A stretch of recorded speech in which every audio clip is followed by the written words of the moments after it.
하나님은 영이시니 예배하는 자가 영과 진리로 예배할지니라.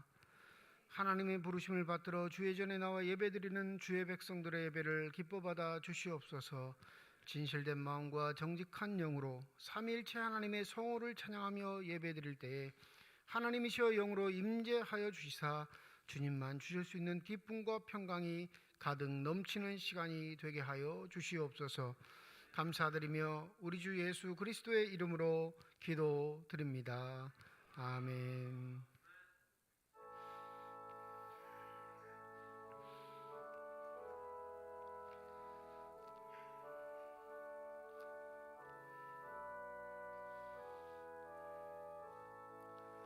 큰 영화로신 주 이곳에 오셔서 이 모인 자들로 주 백성 삼으사 그 중에 항상 계시고 그 중에 항상 계시고 큰 영광 나타내소서.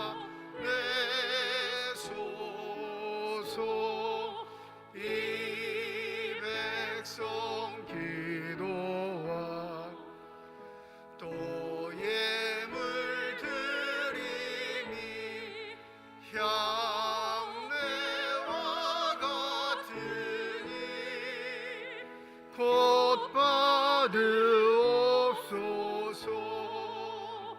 주 예수 크신 복음 주 예수 크신 복음을 만 백성 듣게 하소서. 또 우리 자손들 다 주를 기리고 저 성전 돌같이 긴하게 하소서. 주 구원하신 능력을 주 구원하신 능력을 늘 끝날까지 주소서. 주 믿는 만민이 참 진리 지키며 성도들 같이 주 찬송하다가 저 천국 보좌 앞에서 저 천국 보좌 앞에서 늘 찬송하게 하소서.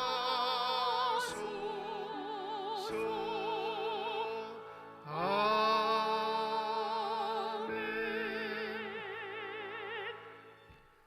성문으로 나아가라 나아가라 백성이 올 길을 닦으라.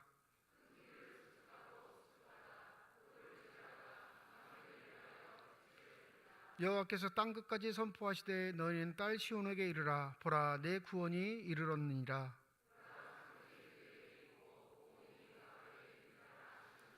사람들이 너를 일컬어 거룩한 백성이라 여호와께서 구속하신 자라 하겠고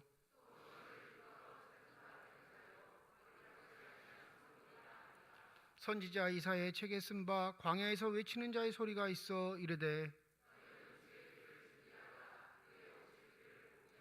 모든 골짜기가 메어지고 모든 산과 작은 산이 낮아지고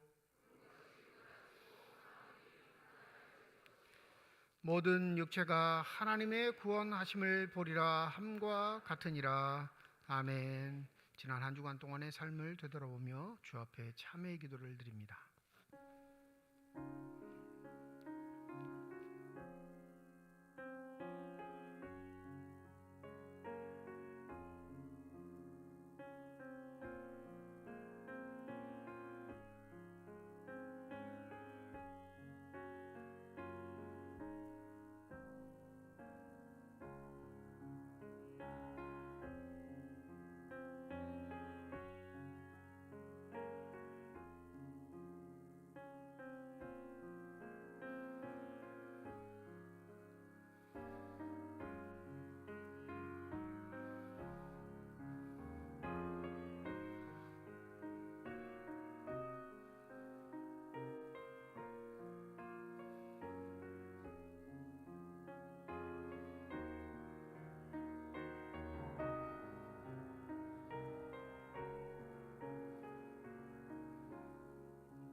만일 우리가 우리 죄를 자백하면 그는 미쁘시고 의로우사 우리 죄를 사하시며 우리를 모든 불의에서 깨끗하게 하실 것이라.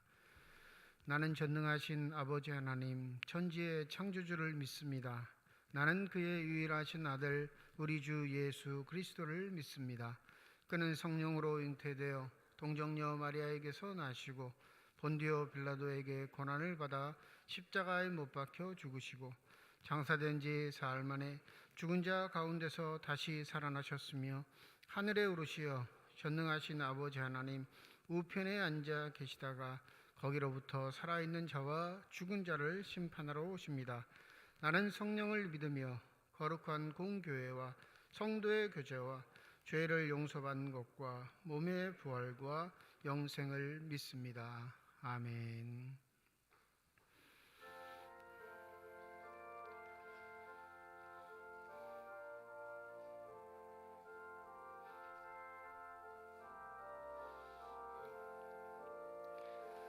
내 진정 사모하는 친구가 되신 구주 예수님은 아름다워라. 산 밑에 백합화요 빛나는 새벽별 주님 영원할 길 아주 없도다.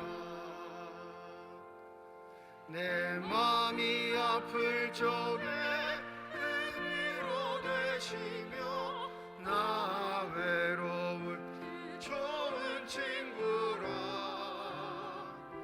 주는 저 산 밑에 백합 빛나는 새벽별 이 땅 위에 비길 것이 없도다. 내 맘의 모든 염려 이 세상 고락 주님 항상 같이 하여 주시고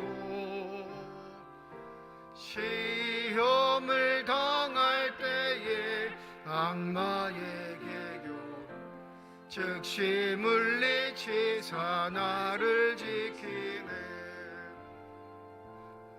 온 세상 알보려도 주 예수 안 버려 끝까지 나를 돌아보시니. 주는 저 산 밑에 백합 빛나는 새벽별 이 땅 위에 비길 것이 없도다. 내 맘을 다하여서 주님을 따름 길이 길이 나를 사랑하니. 물불이 두렵지 않고 창공도 겁없는 주는 높은 산성 내 방패시라.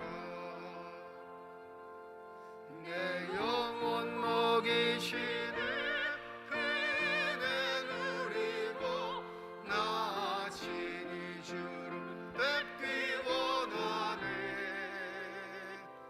주는 저 산 밑에 백합 빛나는 새벽별 이 땅 위에 비길 곳이 없도다.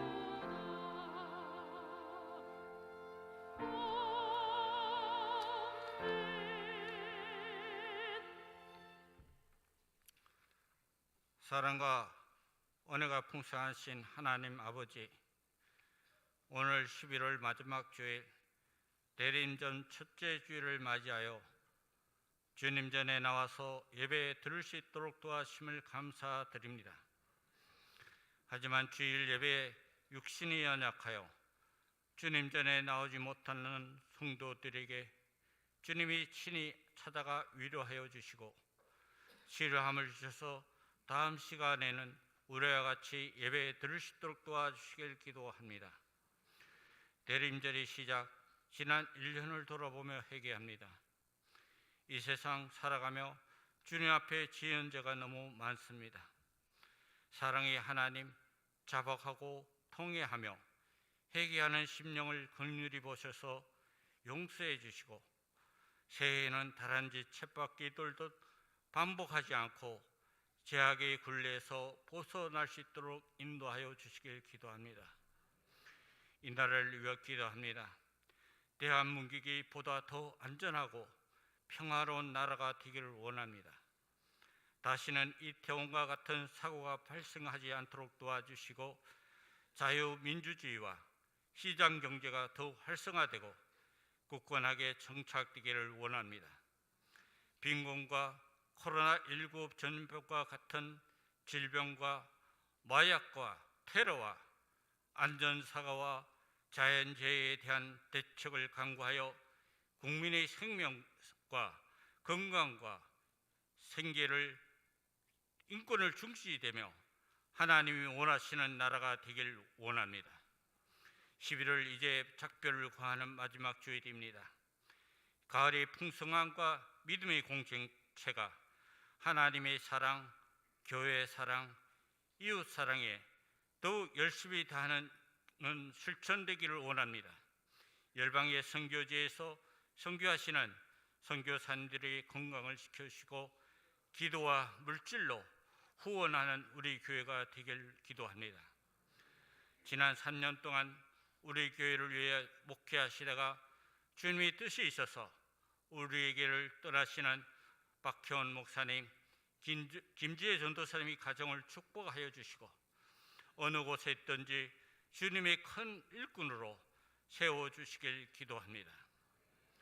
후임 교역자를 속히 보내셔서 교회 학교가 중단되지 않고 좋은 말씀으로 교회 학교가 든든히 세워갈 수 있도록 도와주시길 기도합니다. 담임 목사님을 단위에 세워서 싸우니 주님의 말씀을 증거할 때에 목사님이 주신 그 말씀을 통해 은혜 주시고 겸손과 온유로 주님을 위해 헌신 다하는 우리가 되길 기도합니다. 교회와 예배를 위해 수고하고 헌신한 모든 성길들이 성김이 주님께서 축복해 주시고 아름다운 신혼 찬양대 찬양이 하늘나라에 상달되기를 원하고 우리에게는 은혜 넘치는 찬양이 되길 기도합니다. 이 시간 예배하는 성도들과 비대면으로 예배하는 모든 예배자들의 마음에 오직 하나님의 영광을 위하여 기쁨과 감동과 감격이 넘치는 소망하며 우리의 소망이 되시고 기쁨이 되시는 예수 그리스도 이름으로 기도드리옵나이다. 아멘.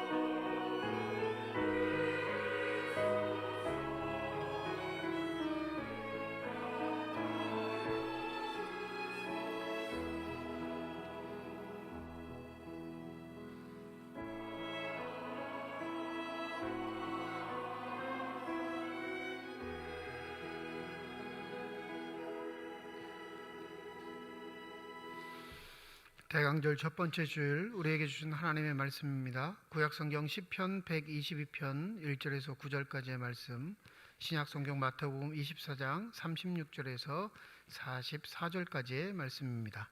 다 함께 자리에 일어나 하나님의 말씀을 받겠습니다.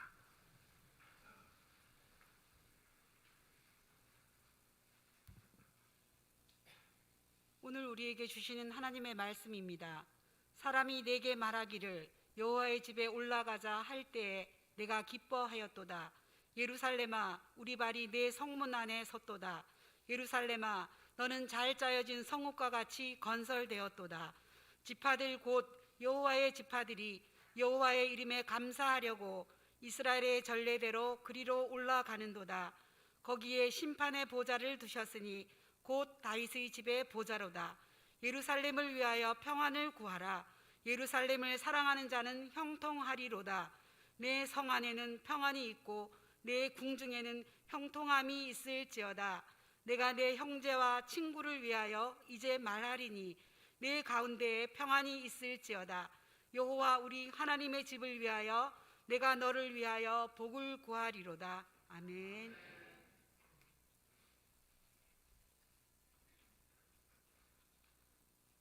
그러나 그날과 그때는 아무도 모르나니 하늘의 천사들도 아들도 모르고 오직 아버지만 아시느니라. 노아의 때와 같이 인자와 임함으로 그러하리라. 홍수 전에 노아가 방주에 들어가던 날까지 사람들이 먹고 마시고 장가들고 시집가고 있으면서 홍수가 나서 그들의 다 멸하기까지 깨닫지 못하였으니 인자의 임함도 이와 같으니라.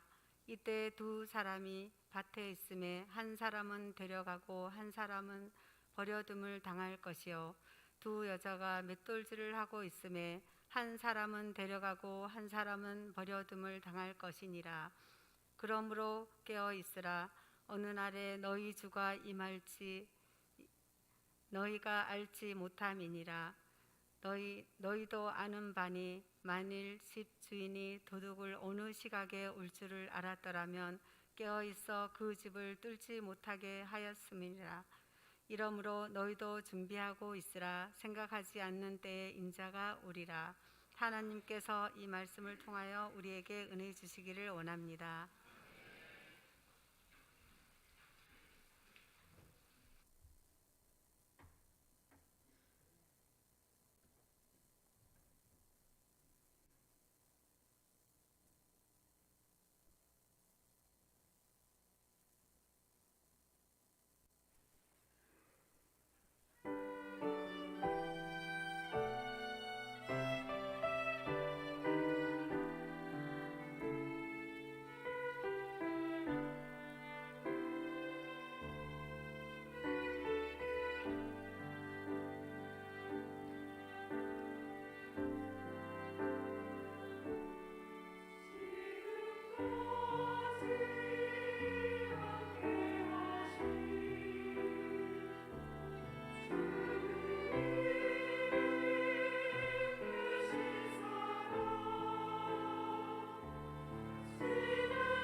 아멘.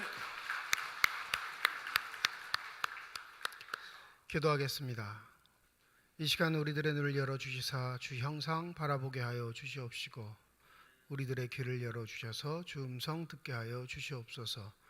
닫혀진 우리의 심령의 문이 성령의 은혜 가운데 활짝 열려지게 하여 주셔서 하나님 아버지 마음속에 품고 계시는 기쁨과 평안과 만족이 넘치는 복된 시간이 되게 하여 주시옵소서.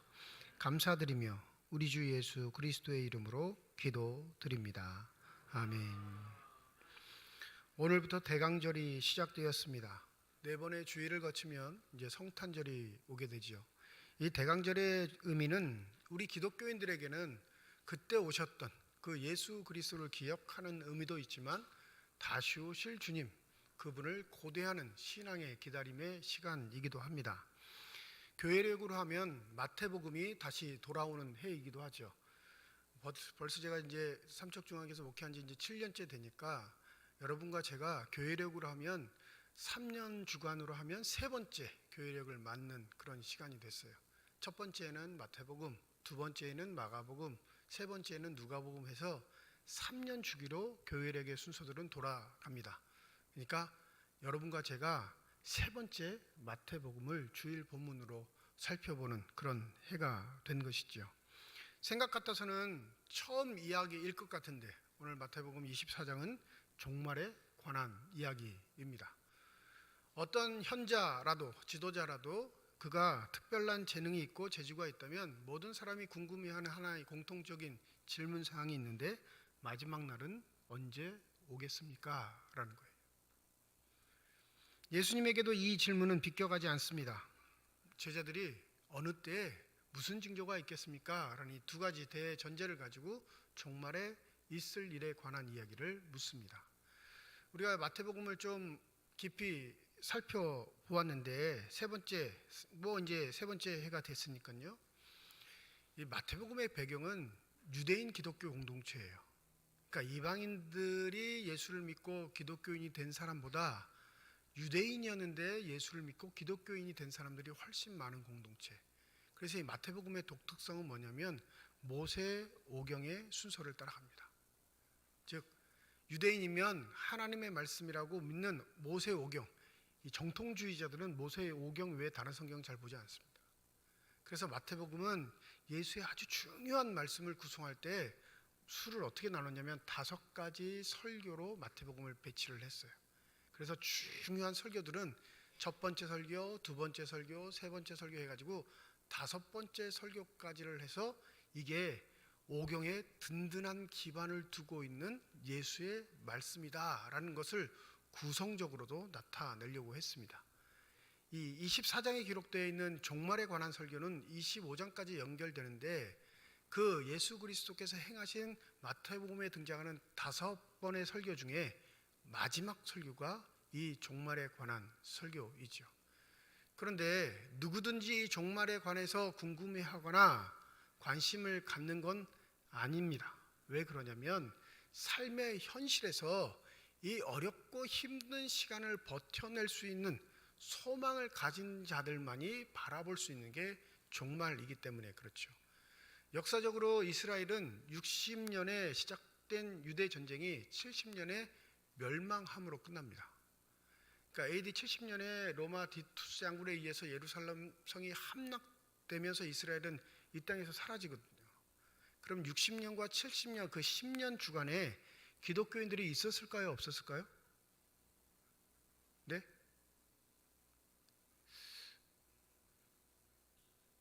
예수님이 언제 부활하셨죠? 자꾸 웃으신 건 자꾸 묻지 말고 빨리 민망하니까 대답하라 이건데요. 초대교회가 이미 형성되어 있던 시기예요. 이 60년대가 70년대는 빠른 의미로 보면 바울 서신이 이미 회람됐던 시기입니다.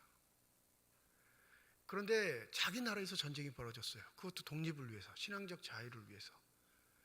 유대교를 갖고 있는 정파를 갖고 있는 사람들은 전쟁에 참여하고 이것은 성전이기에 하나님이 행하시는 전쟁이기에 우리가 반드시 이길 것이다 생각하고 전쟁에 참여했는데 기독교인들은 멈칫하는 거예요.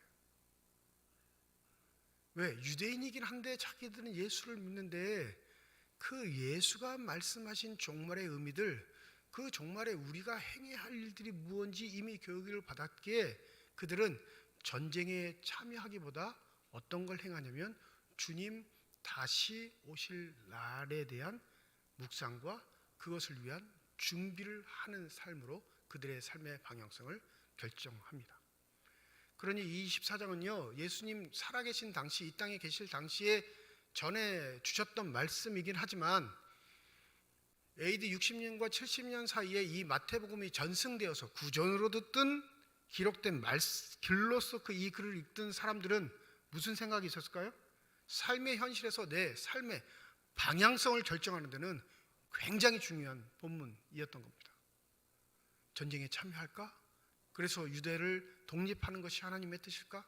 아니면 예수께서 말씀하신 그 의미를 우리가 다시금 되새기고 어떻게 살아야 정말로 하나님의 백성 예수 그리스도를 구주로 믿는 삶의 도리일지를 이 말씀을 통해 다시금 깨닫고 되새기곤 했다 하는 본문입니다. 부디 주님의 오심을 기다리시는 분이라면 이 오늘 본문 말씀을 통해 우리의 삶의 방향성, 시선을 다시 점검해 보시고 하나님의 아름다운 백성으로 살아가시기를 주님의 이름으로 축원드립니다. 종말의 이야기는 두 가지라고 했어요. 어느 때 종말이 오겠습니까? 또 종말이 되면 무슨 일들이 벌어지겠습니까? 이 징조의 문제. 그런데 주님이 이 징조의 문제에 가서는 아주 세세하게 설명합니다. 누가복음 24장 1절부터 35절까지는 무슨 일이 일어날 징조에 관한 설명들을 하시는데 마태복음 24장 3절과 4절에는 이렇게 말하죠. 예수께서 감난산 위에 앉으셨을 때 제자들이 조용히 와서 이르되 우리에게 이르소서 어느 때에 이런 일이 있겠사오며 또 주의 임하심과 세상 끝에는 무슨 징조가 있사오리이까. 4절에 주님이 이렇게 대답하세요. 예수께서 대답하여 이르시되 너희가 사람의 미혹을 받지 않도록 주의하라. 징조의 가장 핵심적인 건요, 우리의 신앙을 미혹하는 대상들이 등장한다는 겁니다. 그게 사람을 사랑하는 인권이든 국가와 민족을 중요하는 국가관이든 정서든 그지 간에 우리의 믿음을 흔들 수밖에 없는 미혹한 일들이 벌어질 텐데 그 대표적인 게 뭐냐면 자기 스스로가 메시아라 하는 사람들이 등장한다는 사실이에요. 이게 종말에 관한 징조인데 여러분 자칭 메시아라 하는 사람이 예수 이후에 지금까지 있었을까요? 없었을까요? 없다고 하시는 분은 어디 딴 세계에서 사시나요? 이단이 다 그거예요. 자기가 메시아라는 거예요. 여전히 우리 세계에는 메시아를 자청하는 사람들이 존재하고요. 그들이 메시아라고 또 추종하는 사람들도 존재합니다. 그러면 징조로 보면 지금의 종말이에요? 종말이 아니에요? 종말이죠. 징조는 이미 주님이 말씀하신 그때부터 시작된 겁니다. 그러면 징조는 그런데 때는 정확한 그 때는 어떻게 됐을까요? 오늘 본문에 보면 36절에 이렇게 말하죠. 그날과 그때는 아무도 모르나니. 때는 정확하게 알려주지 않으셨습니다. 어느 정도로 완벽하게 안 알려주셨냐면 36절 하반절입니다. 하늘의 천사들도 아들도 모르고 오직 아버지만 아시느니라. 여기 이 구절에 문제성 있는 한 단어가 등장하는데 누구도 모른다는 걸까요? 아들, 신성을 가진 예수 그리스도도 정말 모를까라는 궁금증을 불러일으키는 이야기를 하시는데 그래서 고대 몇몇 사본에는 이 아들이라는 단어를 생략해 버립니다. 필사하다가 이건 아니야 이렇게 생각한 거죠. 왜요? 예수는 사람이기도 하시지만 하나님이기도 하시니까 하나님이신 분이 모르면 하나님이에요? 하나님이 아니에요? 거기에 딱 부닥쳐 버리는 거예요. 교리적인 문제. 그럼 이거는 신앙적 유익이 안 되겠다 해가지고 이 아들이라는 단어를 드러낸 사본이 있습니다. 그런데 아들이 있는 사본이 더 오래되고 유력한 사본일까요? 아들이 없는 사본이 더 유력하고 오래된 사본일까요? 있는 사본인 거예요. 왜요? 우리의 이성과 우리의 판단보다 앞선 하나님의 말씀이 정갈하지 않을 때 더 원본으로 치는 전통이 있기 때문에 그렇습니다. 이렇게 말씀하시면 정말로 몰라서 이렇게 말씀하셨을까요? 안다고 하면 절대 예수를 놔주지 않았을 거예요. 지금도 몰려와서 날릴 텐데 아마 전 세계 사람들이 몰려와서 예수를 아주 닥달했을 겁니다. 예수께서 모른다 말씀하신 거예요. 전략적이라 하겠죠. 그런데 중요한 게 있다. 그 때를 알기 위해 발버둥 치는 것보다 그 때를 위해 너희들이 어떻게 사는지가 더 중요하다는 사실을 반드시 기억하라 말합니다. 그러면서 한 가지 예를 들어주시는데 노아 때의 이야기를 들어주십니다. 노아 때. 여러분 창세기 7장에 보면 홍수 이야기가 나오는데 이 땅에 비가 40일 동안 내리게 하겠다 주님이 약속하셔요. 하나님이. 그런데 그 내리기 전에 노아가 방주를 몇 년 동안 만들었죠? 우리가 통상 알기는 120년 동안 만들었어요. 그러면 이미 120년 전에 하나님이 뭘 알려주신 거죠? 마지막 때가 올 거야. 여러분 하나님 무자비하시게 아무 근거도 없고 힌트도 없고 여러 가지 제한사항도 안 주시고 무자비하게 사람을 죽이시는 분 아니에요. 주셨어요. 몇 년간? 120년간 다 비웃었습니다. 노아를 다 조롱했을 거예요. 전 미쳐도 곱개미치지 어디 산 꼭대기 위에다 배 만들려고 저런 짓을 하고 있어. 수없이 욕했을 겁니다. 넌 그래라. 난 내가 즐길 수 있을 만큼 즐기고 내가 기쁠 만큼 기쁘고 내가 행복할 만큼 행복하게 살다가 죽을란다. 대부분 그랬을 겁니다. 그때 당대 사람들이 대부분 600세 이상을 사는 고령 사회였습니다. 그 고령 사회에서도 120년은요 결코 짧은 시간이 아니에요. 근데 그 시간을 준비하는 노아에게 하나님이 뭐라고 성경으로 기록하셨었냐면 노아는 하나님의 은혜를 입은 자라. 믿으십니까? 세상 사람들은 손가락질 하는데요, 하나님은 노아에게 너는 내 은혜를 입은 자야 이렇게 말씀하세요. 하나님이 노아의 가족들을 챙기십니다. 다 설명해 주셨어요. 야, 땅에 하늘에 구멍이 뚫린 것처럼 40일 밤낮을 비가 내릴 텐데 너는 일주일 전에 먼저 들어가. 내가 사랑하는 모든 가족들 데리고 내가 아끼는 가축들 데리고 먼저 들어가서 먹을 것도 준비하고 타고 있으면 내가 직접 문을 닫아줄게. 그리고 일주일 이후에 여기에 비가 내릴 거야. 알려주셨어요. 여러분 노아의 한번 마음을 생각해 보세요. 일주일 후면 세상에 비가 내리고 세상이 멸망해요. 그 배에 들어가는 심령이 기뻤을까요? 슬펐을까요? 제가 언제 한번 분명히 물어봤는데 이거 기뻤을 거예요 하는 사람은 하나님의 마음을 모르는 사람입니다.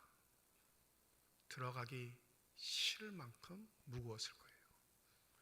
하나님의 말씀이 거짓이 아니고 바꾸시지 않는다면 자기와 관계를 맺던 모든 사람들, 가족을 제외하고는 다 죽습니다. 근데 나만 살기 위해서 그 배에 들어간다?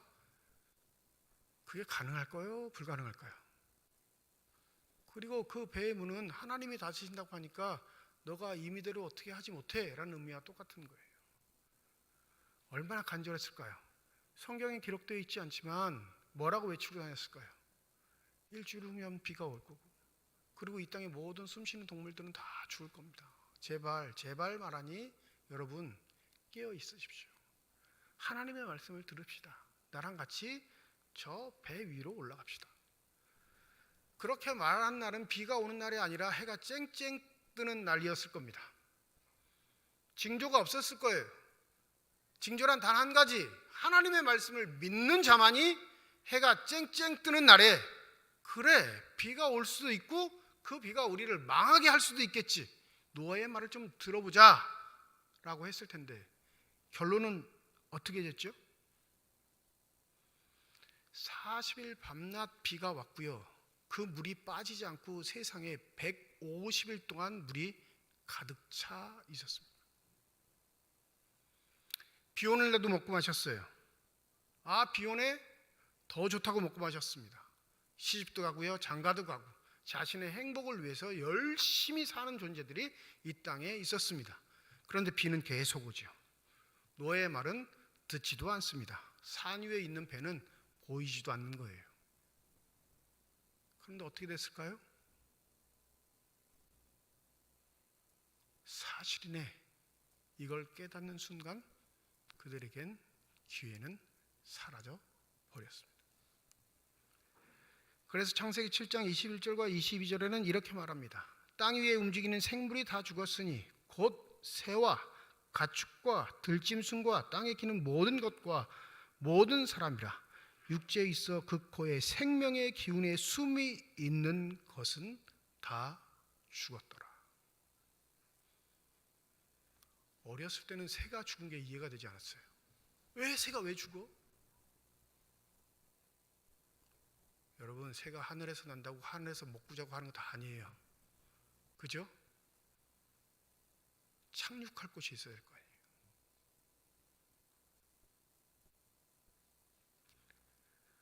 하나님을 등지고 자기의 만족과 행복을 위해, 기쁨을 위해 살아갔던 사람이 하나님의 말씀을 등지니까 그 처참함은 이루 말로 할 수 없는 상황이 되어버린 겁니다.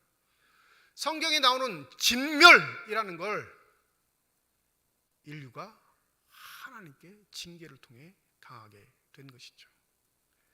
여러분, 창세기 7장에 이런 일이 벌어졌으면 창세기 19장에 등장하는 소돔과 고모라의 멸망은 좀 달라야 하지 않을까요? 세월이 훨씬 더 지나고 자신들의 선조들이 이 땅에 있는 조상들이 어떻게 죽었는지를 눈으로 보고 귀로 듣고 그 설명들을 들었다면 소돔과 고모라의 멸망의 태도들은 좀 달라야 하지 않을까, 이 말씀을 드린 겁니다. 천사가 친절하게 롯에게 설명합니다. 야, 너가 사랑하는 가족들이 있으면, 또 너의 가족과 연결된 사람들이 있으면 다 불러서 밖으로 나가. 천사들이 얼마나 친절한지 몰라요. 여러분, 하나님 일하실 때 그렇게 무지막지하게 일하시는 거 아니에요. 다 피할 길을 허락해 주세요. 믿으십니까? 우리가 안 믿어서 그렇지. 그런데 잘 아시죠? 롯에게는 예정된 자기의 가족이 된 사위들이 있었습니다. 창세기 19장 14절 뭐라고 하냐면, 롯이 나가서 그 딸들과 결혼할 사위들에게 말하여 이르기를 여호와께서 이 성을 멸하실 터이니 너희는 일어나 이곳에서 떠나라 하되 그 사위들은 농담으로 여겼더라. 장인어른의 말을요, 농담으로 여길 정도면 가까웠을까요? 가깝지 않았을까요? 가까웠는데 신앙적으로는 먼 거예요. 인간적으로만 지난 거죠. 안 믿겨지는 거예요. 눈에 보이지 않는 하나님이 그런 일을 행하신다고? 에이. 그런데 이게 창세기 기록된 선조들만의 이야기일까요? 예수는 그 얘기를 40절과 41절에도 그대로 하십니다. 그때 두 사람이 밭에 있으면 한 사람은 데려가고 한 사람은 버려둠을 당할 것이요, 두 여자가 맷돌질을 하고 있으면 한 사람은 데려가고 한 사람은 버려둠을 당할 것이니라. 현실의 문제. 지금 예수의 시대를 살고 있는 사람 중에 일상에서 열심히 일하고 있는 사람 중 한 사람은 데려가고 한 사람은 남게 될 것이다. 여러분, 누가 데려감을 당하고 남게 될런지는 그 사람의 삶의 모습을 보고 판단할 수 있어요, 없어요? 이 본문으로 보면 이러면 눈에 확연히 들겠죠. 두 사람이 밭에서 일하는데 열심히 일하는 사람은 데려가고 땡땡이 치는 사람은 남겨두고. 그럼 훨씬 쉽죠, 본문이. 그죠?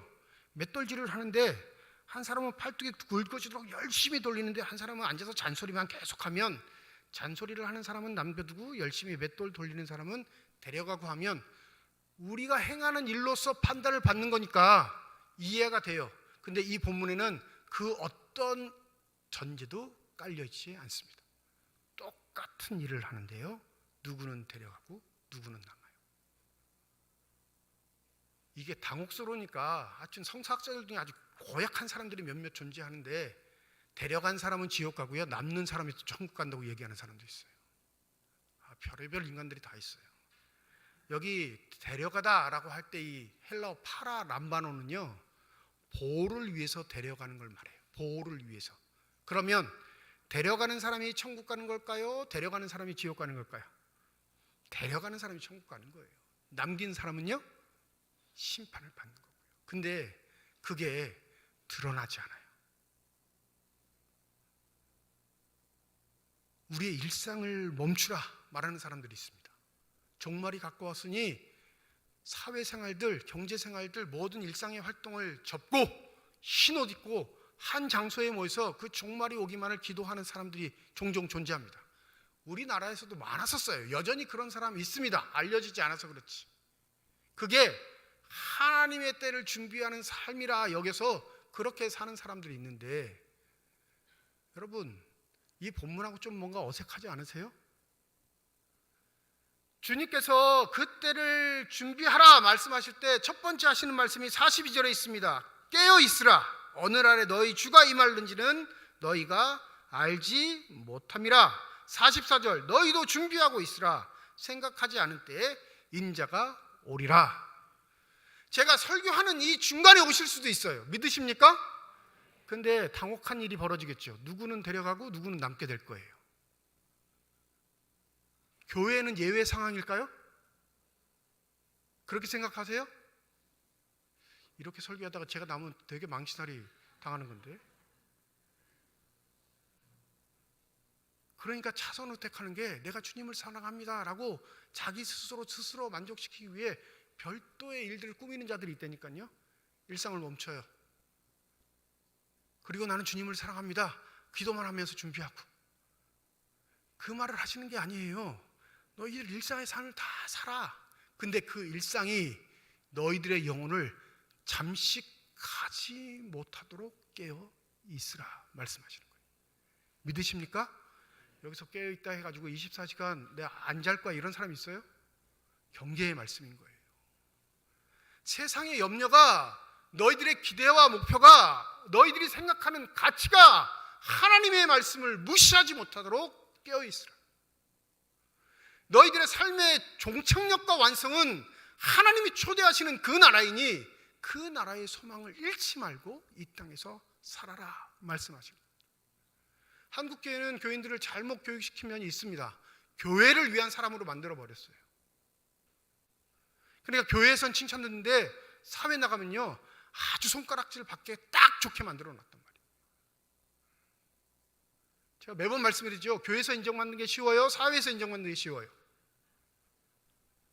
웅성웅성거리시는데, 교회에서 인정받는 게 쉽다 1번, 사회에서 인정받는 게 쉽다 2번. 몇 번이에요? 여러분, 교회에서 인정받는 게 100배 1000배 쉬워요. 여러분, 직장 다니면서 말할 수 없는 모욕을 당하더라도 다니잖아요. 내가 그 녀석 언제든지 죽여버려야지 라는 생각을 품고도 그 다음날 출근하잖아요. 왜 출근해요? 먹고 살아야 되니까.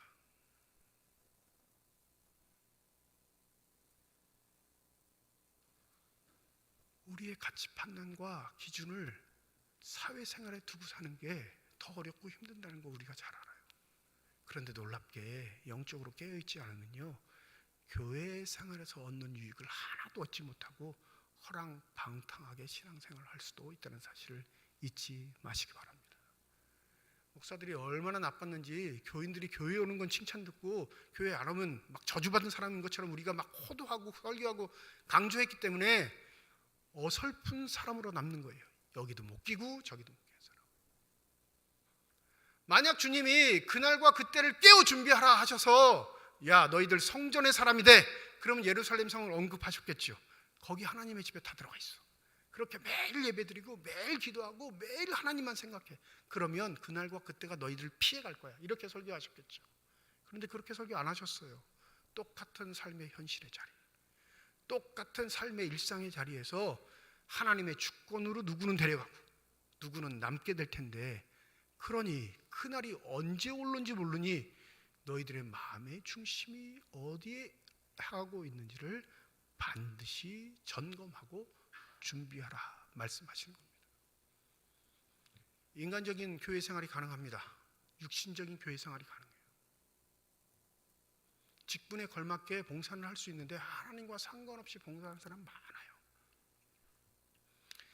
교육 전도사들이 그 교회 필요한 물품을 사러 서울에 있는 시장, 대형 시장을 많이 가는데 문구백화점 거리로 아주 유명한 서울의 시장이 있어요. 저도 교육 전도사 때 그거 참 거기 많이 갔는데 싸다는 이유로 가기도 하지만 별의별 물건이 다 있어요. 상상을 초월한 물건들이 거기에 다 있어요. 이게 문구를 좋아하는 사람은 거기에 반드시 갑니다. 거기에 다닐 때 거래를 한 교회 장로님이 계신데, 장로님이 사장이에요. 장로님이 사장인데 이분이 어떤 날은 책을 선물해 주는 거예요. 전도사님 책 좋아하죠? 그리고 책을 딱 선물해 주는데 책을 딱 보니까 그 교회 담임 목사님 설교집이에요. 장로님 대단하시네요. 이 담임 목사님 설교집을 다 읽었어요? 그러니까, 아니요. 줄 때는 말이 고왔는데 제가 질문하니까 대답이 좀 걸칠어지는 거예요. 왜요? 장로라고 500권씩 사라 그래서 500권 샀어요. 근데 500권 이거 불태울 수도 없고 해서 오는 손님들 그냥 무상으로 드리려고 이렇게. 그 설교집이 자기는 은혜 받는 도구가 아니라 뭐예요? 왼수죠. 왼수. 500권씩 사라 그러니까 순종 안 하면 또 벌 받을 것 같고 하니까 사긴 샀는데 마음이 불편한 겁니다. 여러분 안심하세요. 저는 책 쓸 일 없습니다. 그리고 여러분한테 강매하지도 않을 거고요. 그렇게 적자 부른 일 저는 하고 싶지는 않습니다. 장로로서 그럴듯하게 사는 척 할 수는 있어요. 좋은 목사면 강매하지 말아야죠. 그죠? 좋은 장로님이면 강요돼서 산 게 아니라 읽어보고 은혜 받아서 권해야죠. 그런데 우리의 현실은 그렇지 않아요. 그런데 뭐에 만족하냐면 내가 교회 안에 있는 것, 내가 장로 노릇을 하는 것, 교인 노릇을 하는 것으로 자신이 준비된 신앙이라고 착각하는 경우가 많습니다. 주님 다시 오시는 날을 기다리는 저와 여러분, 어떤 면에서 깨어 준비해야 하겠습니까? 여러분, 윤리적 도덕적으로 사는 건 초등학교 때 잘 교육받으면 그걸로도 충분해요. 근데 그렇게 못 살게 하는 건 세상의 흐름이죠. 그런데 기독교인은 그 수준보다 높은 사람이라는 사실. 우리는 영적인 것을 공급받고 하나님의 백성으로 사는 자들입니다. 그러면 윤리 도덕적으로 사는 사람들보다 더 고귀한 자리에서 서로서 이 세상을 살아가야 하지 않을까요? 그렇게 하지 않는 이유는 세상이 우리를 내치기 때문에 그렇습니다. 그러니 손 잡는 거예요. 그러니 타협하는 겁니다. 그러니 그 미혹에 넘어갑니다. 어느 순간 그 마음속에 하나님의 나라는 사라지고 내 나라, 내가 꿈꾸는 행복, 내가 기대하는 기쁨으로 가득 찬 어리석은 인생이 되어갈 때, 그때가 온다면 여러분은 남게 될까요? 들려 올려지게 될까요? 이 설교를 듣는 이 순간, 내가 죽을 때까지는 안 올 거야, 나 이대로 그냥 살 거야, 이렇게 말씀하신 분, 생각하시는 분 계실 겁니다. 지난번 목회자 세미나 갔는데 한 가지 충격적인 데이터를 들었습니다. 우리 한국 사회에서 강력범죄, 모든 세대가 그 강력범죄는 다 떨어지고 있는데 한 세대만은 이 강력범죄가 올라가고 있어요. 어느 세대일까요? 강력범죄. 강간, 폭행, 절도, 살인. 어느 세대가 올라갈까요? 10대, 20대? 30대, 40대? 50대? 여러분, 충격적으로 60대 이상의 강력범죄만 상향되고 있어요. 우리나라 현실입니다. 뭐가 안 됐으니까? 노후 준비가 안 되니까 강력범죄가 어르신들 세대에서 증가하는 거예요.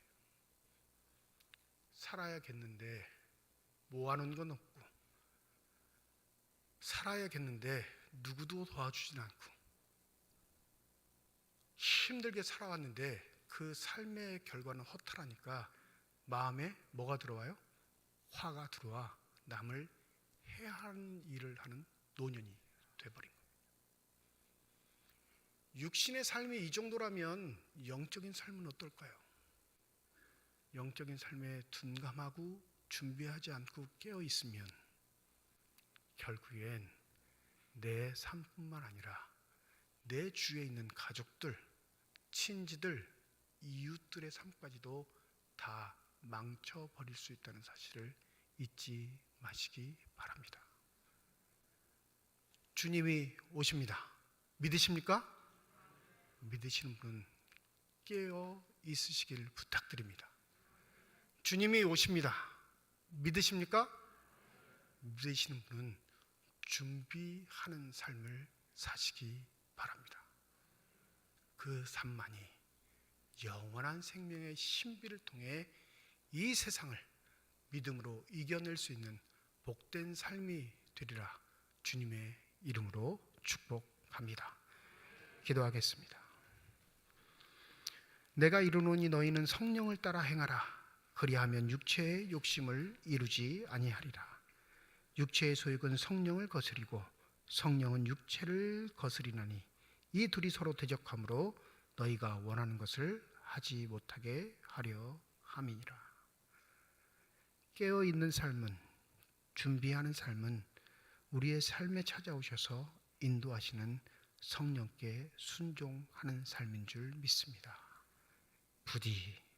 부디 우리의 마음이 성령의 은혜로 가득 차 주님 기뻐하시는 자녀들로서 아름답게 살아가는 깨어있고 준비하는 삶으로 주님 오시기를 고대하는 소망의 삶들이 되게 하여 주시옵소서. 감사드리며 우리 주 예수 그리스도의 이름으로 기도드립니다. 아멘.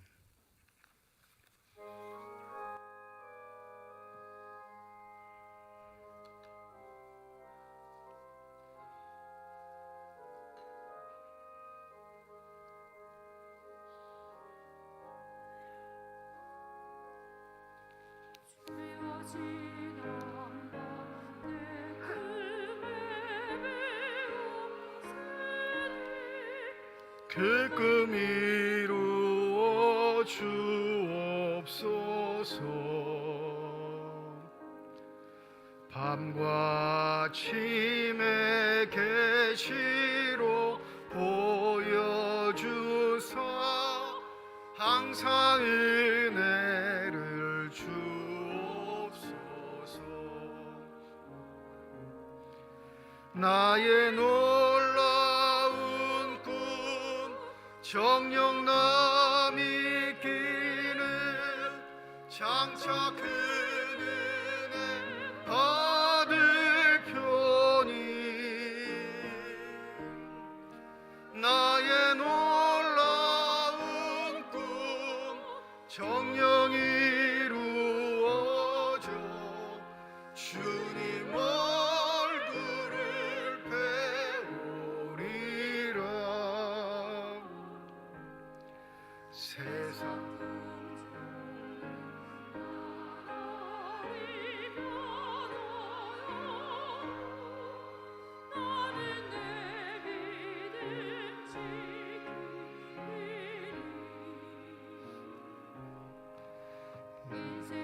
살다가 죽음이 꿈 같으나 오직 내 꿈은 참되리라.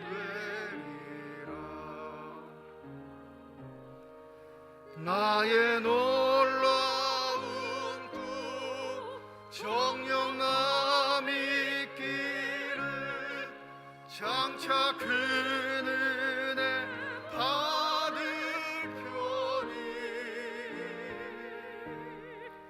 나의 놀라운 꿈 정녕 이루어져 주님 얼굴을 배우리라.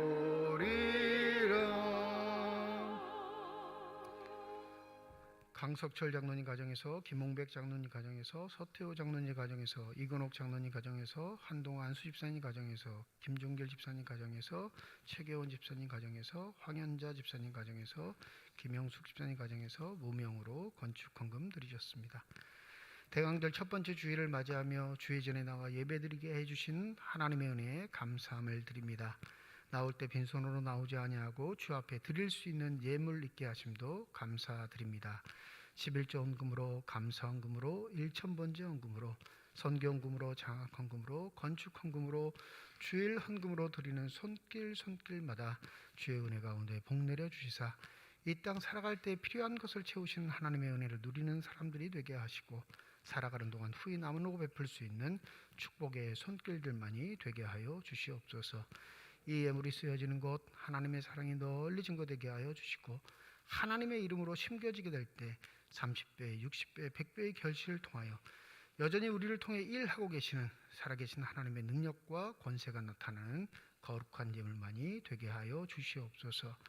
예물을 드릴 때 기도의 제물 담아 드리는 손길과 가정이 있음을 주께서 아시오니 주님 우리의 기도에 응답하여 주시옵시고 이 세상 살아갈 때 믿음 잃지 않도록 성령의 충만함을 더하여 주시옵소서. 때로는 세상이 우리를 미혹하고 유혹합니다. 믿음의 길을 걸어갈 때 타협하라 유혹할 때가 많지만 주님만 바라보게 하여 주셔서 그 어려운 믿음의 길들을 서로 격려하고 서로 용기를 북돋우며 함께 걸어갈 수 있는 믿음의 사람들이 되게 하여 주시옵소서.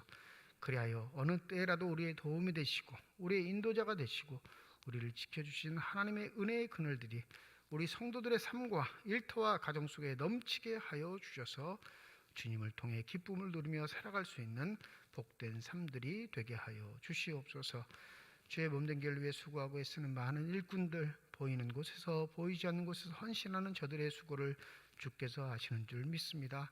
성령의 은혜 더하여 주셔서 한결같게 하여 주시옵시고 겸손하게 하여 주시옵시고 늘 죽게 하듯 하며 하나님의 축복과 은혜를 누리는 신실한 사람들이 다 되게 하여 주시옵소서.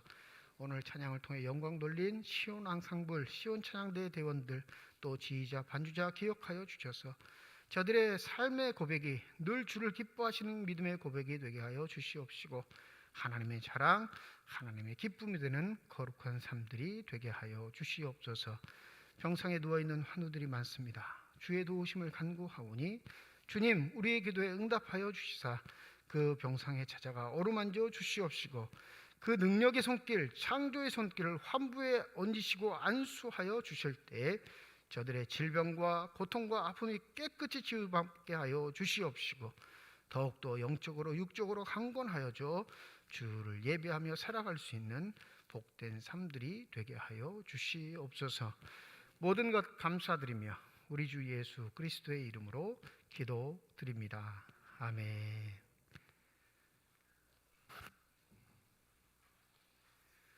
우리 함께 인사하겠습니다. 하나님의 축복이 여러분과 함께.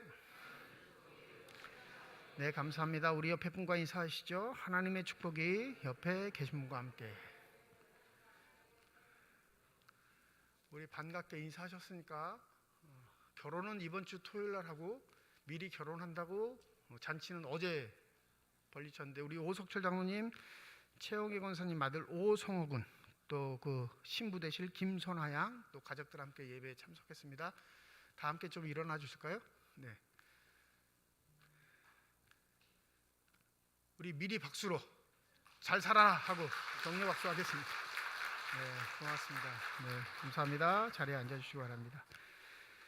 오늘 대강절 첫 번째 주일이고 다음 주일은 대강절 두 번째 주일로 지킵니다. 1부, 2부 예배 드리고요. 다음 주는 오후 찬양 예배도 있습니다. 잊지 마시고 예배 잘 참석해 주시고 또 다음 주일은 12월 첫째 주일로 재직 임명 주일로 지킵니다. 우리 재직들 또 스터리 집사들 다 임명하니까 여러분들 꼭 예배 참석하셔서 함께 해주시면 감사하겠습니다. 월삭기도회 12월 1일 목요일 새벽 5시 본당에서 모입니다. 금요 기도회는 이번 주 금요일 저녁 9시 본당에서 모이겠습니다. 다음 주 2부 예배 외에 정기재직회로 본당에서 모입니다. 2022년 결산하고요. 2023년 예산안 논의합니다. 우리 서리 집사님 이상 참석하실 수 있습니다. 함께 하셔서 좋은 의견 나눠주시면 감사하겠습니다. 예결산위원회 모임이 내일 오후 6시 1층 쉼터에서 있습니다. 당회원 중에는 장로님 그리고 재직회 후장, 안수집사회 권사회 회장 이렇게 참석하셔서 2020년 결산하고 2023년 예산안 논의하도록 하겠습니다. 제4기 성경통독 화요일부터 금요일까지 오전 10시 지하 예배실에서 진행됩니다. 지금 진도로 하면 한 12월 중순이면 끝나지 않을까 하는데 함께 하실 분들은 그 시간에 맞추셔서 오시면 되겠습니다. 히브리서 1000번 읽으신 분, 또 10번 쓰신 분들 꼭 사무실로 알려주시고 하신 내용들을 사무실로 제출해 주시면 연말에 시상하도록 하겠습니다. 2023년 요람 제작을 위해서 여러분들 주소, 전화번호, 사업장 변경되신 분들 꼭 사무실로 알려주시고요. 사진을 교체하기 원하시는 분들은 사진을 제출해 주시고, 이번에 임직하신 분들도 사진을 바꾸시기를 원하시면 사진 제출해 주시면 감사하겠습니다.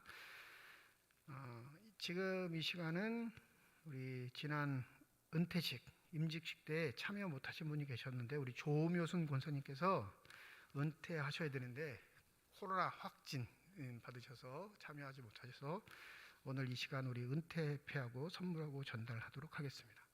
권사님 좀 앞으로 나오시죠.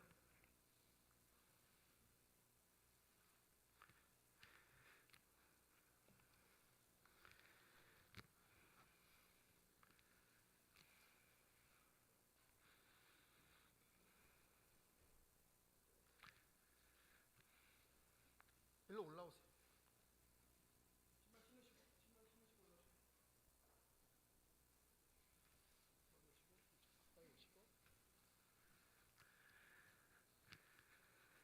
제가 읽은 후에 전달하도록 하겠습니다. 권사 은퇴패 3중교 2022-04호 성명 조묘순 권사, 생년월일 1954년 2월 1일.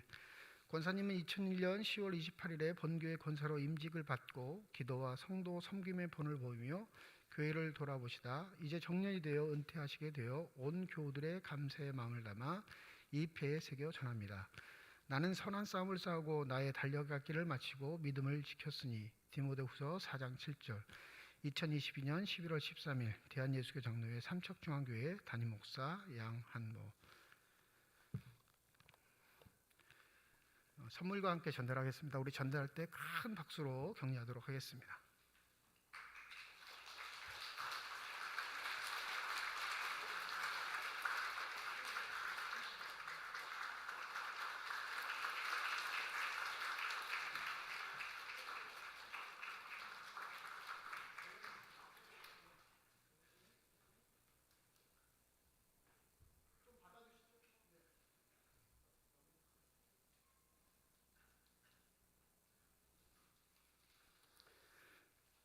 우리 오늘 이 세상에 태어난 이후에 첫 번째 예배에 참석한 우리 자녀가 있는데 양동종 김소민 성도 가정 양준우 맞나요? 네. 첫째 준열이도 첫 번째 왔을 때 기도를 받았는데 동생도 이렇게 기도를 받습니다. 코로나 세대입니다. 코로나 때 태어나서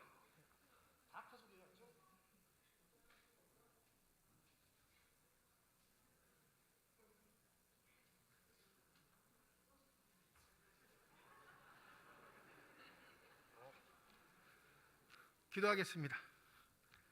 하나님 감사합니다. 준우를 이 땅에 보내주시고 귀한 믿음의 가정 보내주셔서 어릴 적부터 믿음 생활할 수 있는 축복과 은혜 주심을 감사드립니다.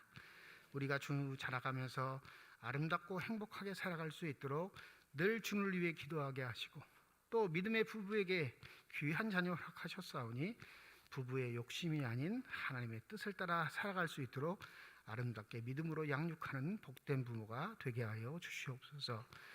준우가 살아가는 데 필요한 모든 것 하나님이 채워주실 줄 믿습니다. 예수께서 자라가실 때 하나님과 사람들에게 사랑받으셨던 것처럼 우리 준우도 먼저 하나님께 먼저 사랑받고 많은 사람들에게 기쁨이 되는 복된 삶이 되게 하여 주시옵소서. 이 자녀를 통해 이 가정이 더욱더 든든히 서가게 하여 주시옵시고 반드시 하나님의 영광을 위해 아름답게 살아가는 복된 삶이 되게 하여 주시옵소서. 감사드리며 우리 주 예수 그리스도의 이름으로 기도드립니다. 아멘. 마음에 들어 이게? 이게 마음에 들어?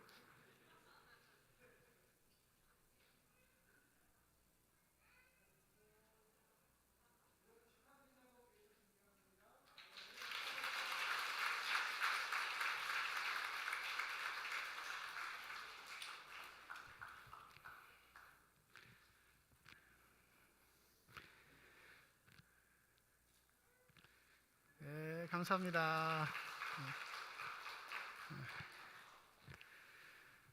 마지막으로 오늘 좀 여러분들 서운하시긴 할 텐데 우리 박혜원 목사님, 김지혜 전사님 부부가 오늘 본교회를 사임하고 서울에 있는 무궁교회로 부임합니다. 이사는 화요일로 할 거고요. 근데 왜 간두냐 이렇게 저한테 물어보신 분도 참 많으셨어요. 그래서 일일이 다 대답해드리기 좀 그랬는데 박혜원 목사님 아버님께서 우리 교회 부임했을 때 암 투병을 좀 하자고 수술 잘 받으셨는데 최근에 그 암이 또 재발하셨습니다. 그리고 암뿐만 아니라 건강 상황이 좋지 않으셔서 쉬는 날이면 박 목사님이 월요일마다 집에 갔다 와서 어머니 또 격려해드리고 아버지 병원에 가는 거 병수발 다 하고 이런 일들을 계속 반복하니까 본인도 힘들고 부모님도 좀 어려우셨습니다. 그래서 부모님이 어머님이 좀 수도권에 와서 사역을 하면 안 되겠냐 이렇게 부탁을 하셔서 마침 또 좋은 교회 또 박 목사님이 잘 섬길 수 있는 교회에 부임하게 되셔서 여러분에게 사임 인사를 드립니다. 2019년 12월에 왔죠. 3년 하셨는데 제가 참 감사한 건 처음 왔을 때하고 지금 가는 모습하고 똑같습니다. 한결같이 성실하게 밝게 웃으면서 성도들 섬기셨고 부족한 면이 있었겠죠. 다 마음에 들 수는 없겠지만 그래도 부족한 모습들은 여러분이 기도로 더 좋은 목사님 되게 해주세요. 기도하시면 반드시 서울 가서는 더 좋은 목사로 하나님께 아름답게 쓰임 받으실 줄 믿습니다. 두 분 앞으로 좀 나오시죠. 네. 꽃다발 전해주시죠. 네. 우리 꽃다발 전할 때 큰 박수로 우리 격려하도록 하겠습니다.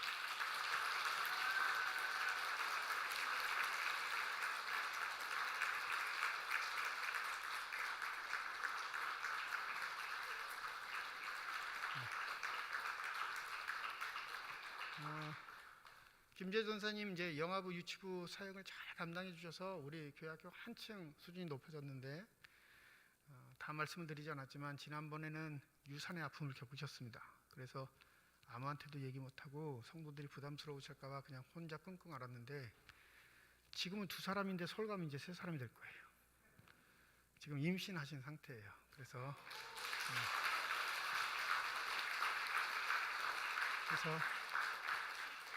당분간은 사역을 안 하시고 육아에 좀 힘쓰실 것 같으니까 여러분 생각나실 때마다 우리 전도사님 출산할 때까지 태아도 산부도 건강할 수 있게 해달라고 기도하시고 또 서울 생활에서 하나님의 축복 누리실 수 있도록 함께 관심을 갖고 기도해 주시면 감사하겠습니다. 차렷 인사. 네. 홍목사님 오십시오.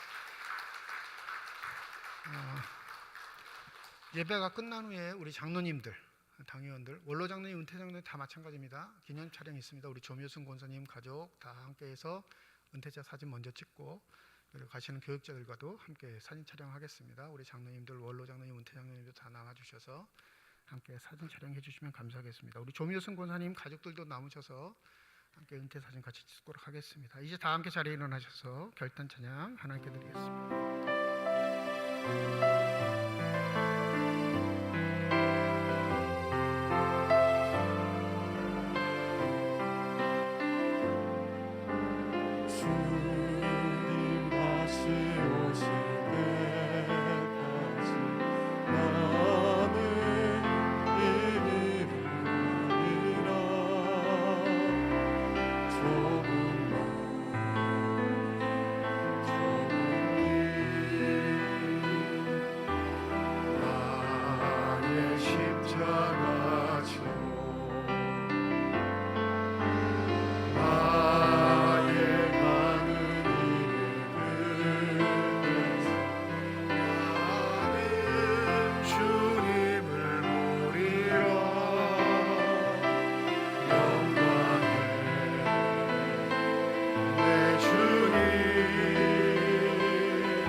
감사드립니다. 지금까지 이곳에서 지켜주신 은혜에 감사드립니다.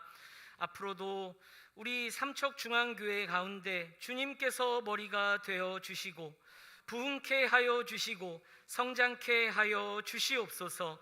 주의 은혜가 넘치는 교회, 세상의 소금과 빛의 역할을 감당하는 교회 될 수 있도록 하나님 인도하여 주시옵소서. 지금은 우리 주 예수 그리스도의 은혜와 아버지 하나님의 크신 사랑과 성령 하나님의 교통하심이 오늘 이곳에서 예배를 드린 우리 삼척중앙교회 사랑하는 성도님들 가운데 이제로부터 영원까지 함께 하시기를 간절히 축원하옵나이다. 아멘.